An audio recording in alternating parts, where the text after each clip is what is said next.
भारत पर अमेरिकी टैरिफ थोपे जाने के बाद भारत और चीन के रिश्तों में जो नई तेजी देखने को मिली है, नई ऊर्जा देखने को मिली है, उसका नतीजा है कि चीन के विदेश मंत्री वांग यी भारत के दौरे पर आए। यहां विदेश मंत्री एस जयशंकर से मुलाकात की, एनएस अजीत डोभाल से मुलाकात की, उसके बाद प्रधानमंत्री नरेंद्र मोदी से मुलाकात की। इस बैठक से निकलकर जो आया वो ये आया कि 2020 के बाद भारत और चीन के बीच जो सीधी फ्लाइट थी, जो बंद हो गई थी, उसे शुरू करने पर बात हुई है।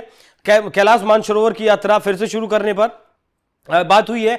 भारत को जो फर्टिलाइजर्स चीन से मिलता था, जिस पर रोक लगाई हुई थी चीन ने, वो दोबारा से फिर बहाल किया जाएगा, उस पर बात हुई। और साथ ही रेयर अर्थ एलिमेंट्स पर जो रोक लगाई थी चाइना ने, ये सोचते हुए या कहते हुए कि कहीं आप ये रेयर अर्थ मिनरल्स मेटल्स जो हैं, जो चीन से आप खरीदेंगे, उन्हें कहीं आप किसी और दूसरे देश को एक्सपोर्ट ना कर दें, इस वजह से रोक लगाई गई थी, जिसे अब बहाल कर दिया गया। हालांकि इसमें शर्तें रखी गई हैं कि आप सिर्फ अपने इस्तेमाल के लिए इसे खरीदेंगे, अपने आप इसे यूज करेंगे, बाकी किसी देश को इसे नहीं बेचेंगे। लेकिन इस यात्रा से एक ऐसी खबर भी निकलकर सामने आई जिसने दोनों देशों के रिश्तों को कहीं एक बार फिर से जो तेजी आ रही है, या फिर कहें कि जिस तरीके से अब ऊर्जा दोनों देशों के रिश्तों में थी, उसे कहीं ना कहीं खराब करने का काम किया। मतलब चीनी पत्रकारों ने कुछ दावा किया कि भारत की वांग यी की यात्रा के दौरान ताइवान को चीन का हिस्सा स्वीकार कर लिया। हालांकि भारत ने ऐसा कुछ भी नहीं कहा है। हालांकि भारत वन चाइना पॉलिसी पर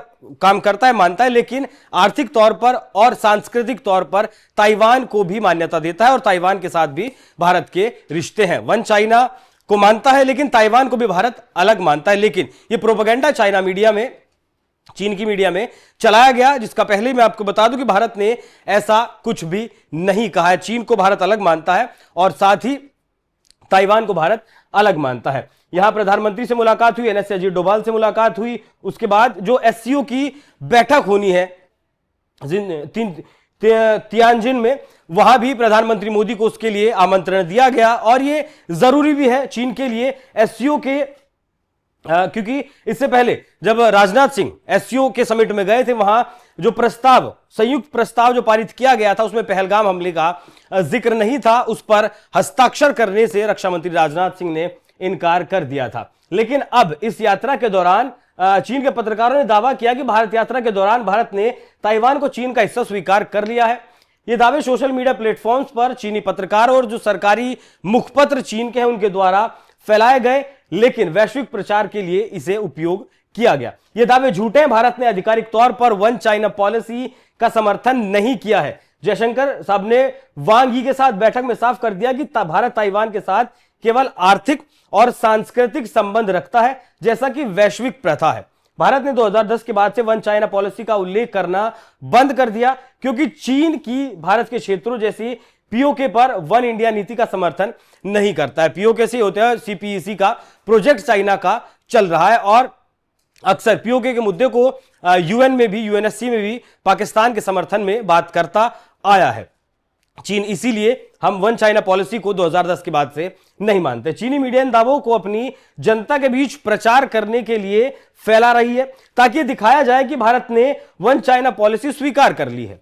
यह एक रणनीतिक कदम था, जिसका उद्देश्य दिखाना था कि वांग यी की यात्रा ने भारत को चीन के करीब लाकर खड़ा कर दिया, खासकर अमेरिका के साथ भारत के तनावपूर्ण संबंधों के बीच। ये बात बिल्कुल सही है कि भारत और अमेरिका के जो रिश्ते हैं फिलहाल तनावपूर्ण हैं, लेकिन इसमें ऐसा भारत सरकार के द्वारा कुछ भी नहीं कहा गया। देखिए, अगर 2020 की बात करें, गलवान घाटी में जो विवाद हुआ था, उसके बाद से भारत और चीन के रिश्ते लगातार खराब होते गए, लेकिन भारत और चाइना के बीच जो टॉक थी, जो डायलॉग्स थे, वो बंद नहीं हुए।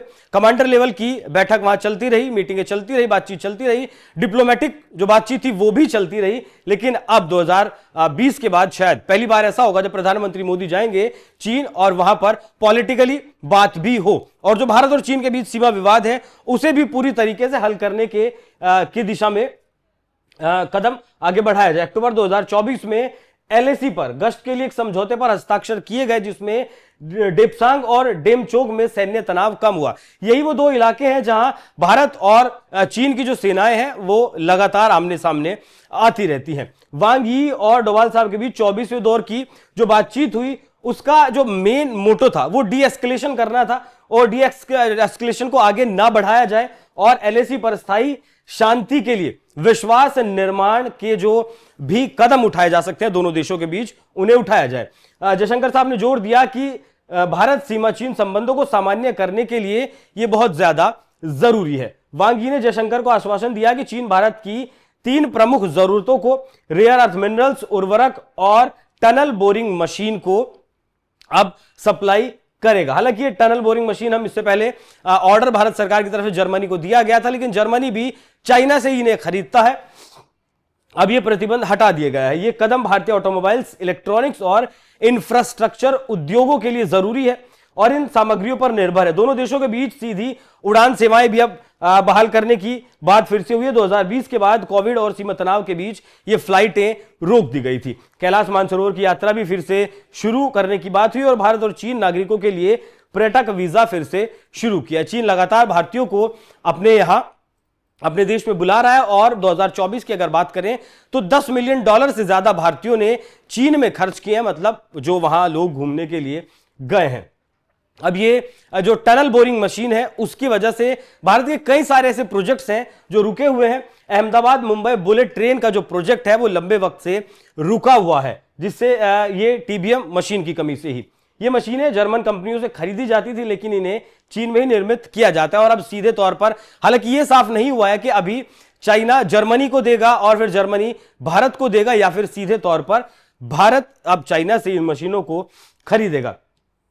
भारत की चीन पर को ये निर्भरता भी दिखाता है कि किस तरीके से चीन के ऊपर भारत की निर्भरता लगातार बढ़ रही है और व्यापार भी बढ़ रहा है।